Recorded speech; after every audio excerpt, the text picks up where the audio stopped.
महर्षि भागवत लिखते हैं कि अकेला चूना आपके जीवन में 70 से 80 बीमारियों को ठीक कर सकता है। चूना मतलब ये जो पान में लगाते हैं चूना। भागवत जी चूने को बहुत इंपॉर्टेंट दिए हैं, इसलिए क्योंकि चूना कैल्शियम का भंडार है। कैल्शियम मतलब एक माइक्रोन्यूट्रिएंट्स जो कि हमारे बॉडी में होता है, जैसे कि vitamin A, vitamin C, vitamin D, vitamin K, protein वगैरह, उसी तरह कैल्शियम भी है हमारे बॉडी में। लेकिन बाकी सब के तुलना में भागवत जी कैल्शियम को बहुत ज्यादा गुरुत्व दिए हैं, इसलिए क्योंकि कैल्शियम एक ऐसा माइक्रोन्यूट्रिएंट है जिसकी कमी से अगर कैल्शियम हमारे बॉडी में कम हो गया तो बाकी न्यूट्रिएंट्स का असर कम हो जाएगा। मतलब अगर आपको कैल्शियम की कमी है, आपके शरीर में अगर कैल्शियम की कमी है, तो आपका मतलब विटामिन सी का असर आप नहीं दिख पाएंगे। वो विटामिन सी भी कम हो जाएगा, विटामिन डी भी कम हो जाएगा, प्रोटीन आप जितना भी खाएं लेकिन वो उसका असर दिखेगा ही नहीं बॉडी को। मतलब कैल्शियम ही मतलब एक तरह का बोल सकते हैं वो सब माइक्रोन्यूट्रिएंट्स का हेड है, डिपार्टमेंट हेड है। वो अगर कम हो जाएगा तो बाकी सब का असर कम होता चला जाएगा। अब जितना भी कुछ भी खाइए पिए कुछ वो असर दिखेगा ही नहीं। तो ये भागवत जी बहुत साल पहले बोल रहे थे, लेकिन अभी साइंटिफिकली वो चीज प्रूव भी हो चुका है। तो अगर आपको कैल्शियम की कमी है तो फिर आपको 50 बीमारी होगी, 50 से ज्यादा बीमारी होगी आप। तो मैं करीब 60-65 बीमारियों का लिस्ट बनाया हूँ, और किस बीमारी में कब खाना है, कैसा खाना है, किसके साथ खाना है, वो सब अभी मैं बताने जा रहा हूँ। तो सबसे पहले बात के रोग, जितने सारे बात के रोग सब आपको आ जाएंगे कैल्शियम की कमी से। जैसे हड्डियों में किसी भी तरह के दर्द, हड्डियों में दर्द, जॉइंट्स पेन है, कमर दुख रहा है, बॉडी मांसपेशियां दर्द कर रहा है, वो सब कैल्शियम की कमी से आता है। स्पॉन्डिलाइटिस एक बहुत बड़ा बीमारी है जिसका इलाज नहीं है, एलोपैथी में इलाज नहीं है। स्पॉन्डिलाइटिस चूने से पूरा 100% मिट जाता है स्पॉन्डिलाइटिस। बस चूना खाना है। चूना कैसे खाना है?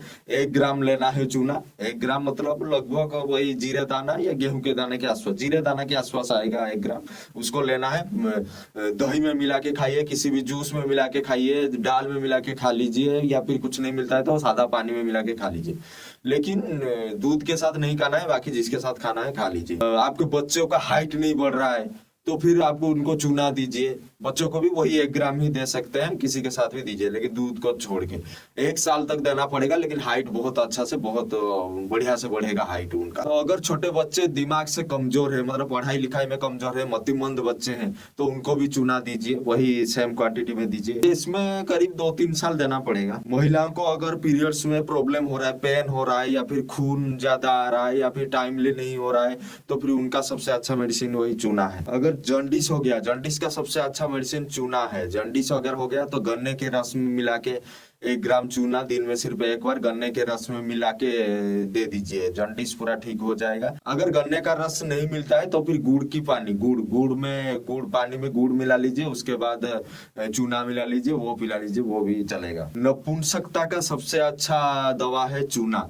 अगर कोई नपुंसकता है, उसका शुक्राणु की संख्या कम है, स्पर्म काउंट कम है, तो वही मेल हो या फीमेल हो, अगर बच्चा पैदा नहीं हो रहा है तो फिर ये चूना ही खाइए। दही के साथ मिला के खाइए सबसे अच्छा। बाकी दही नहीं मिल रहा है तो कुछ भी के साथ मिला के खा लीजिए, किसी के साथ भी। अगर रीढ़ की हड्डी में अगर गैप आ गया तो वो बहुत दर्द करता है, उसकी सबसे अच्छी दवा है चूना। चूना खाइए। अगर हड्डी टूट गई हो तो हड्डी को जोड़ने का ताकत चूने में है, तो चूना खाइए। पैर में दर्द, पंजों में दर्द, घुटनों में दर्द, किसी भी दर्द हो तो फिर चूना खाइए। दांत में ठंडा गर्म का एहसास होना, वो भी कैल्शियम की कमी से होता है, तो चूना खाइए, वो भी ठीक हो जाएगा।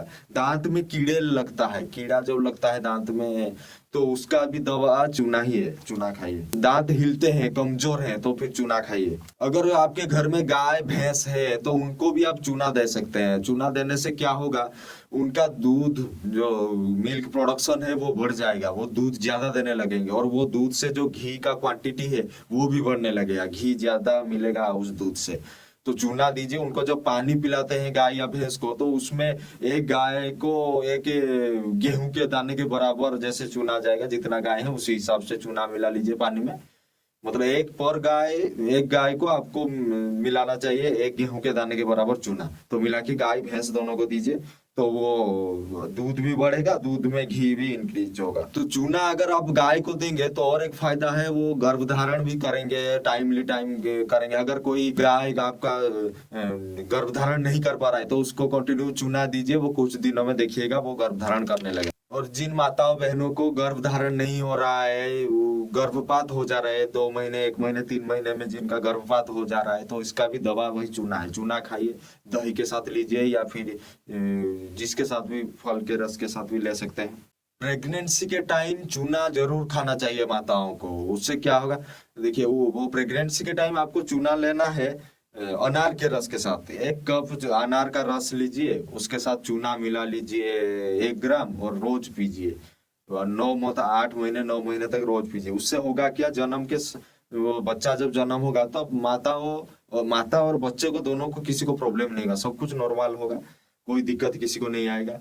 बच्चा भी हेल्दी होगा, बच्चा बहुत इंटेलिजेंट होगा, उसका आईक्यू लेवल भी बहुत हाई होगा, बच्चा कभी गंभीर बीमारी में भी नहीं पड़ेगा, और नॉर्मल डिलीवरी भी होगा। कैल्शियम की कमी से आपके खून की बीमारी भी दिखाई देने लगेगी। कैल्शियम की कमी से कफ की बीमारी भी आपको दिखेगी। किसी का भी उम्र 40 के आसपास आ गया तो उसको कंपलसरी चूना खाना चाहिए, क्योंकि हमारे बॉडी उस टाइम मतलब कैल्शियम हजम नहीं कर पाता है। हम जितना खाते हैं उससे वो हमारा डाइजेस्टिव सिस्टम उस समय से कम होने लगता है, तो हमारा बॉडी उस समय खाने से उतना कैल्शियम नहीं निकाल पाता। इसीलिए हमको एक्स्ट्रा सोर्स एक चाहिए कैल्शियम का।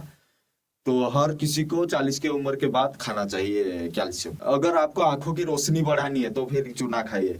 अगर आपको बाल अच्छे चाहिए, हेयर, तो फिर आपको चूना खाना चाहिए। अगर आपको खून की कमी है तो फिर चूना खाइए। अगर कोई एनीमिया पेशेंट है तो फिर उसको आधा कप अनार के रस के साथ चूना मिला के दीजिए, तो एनीमिया पेशेंट ठीक हो जाएगा।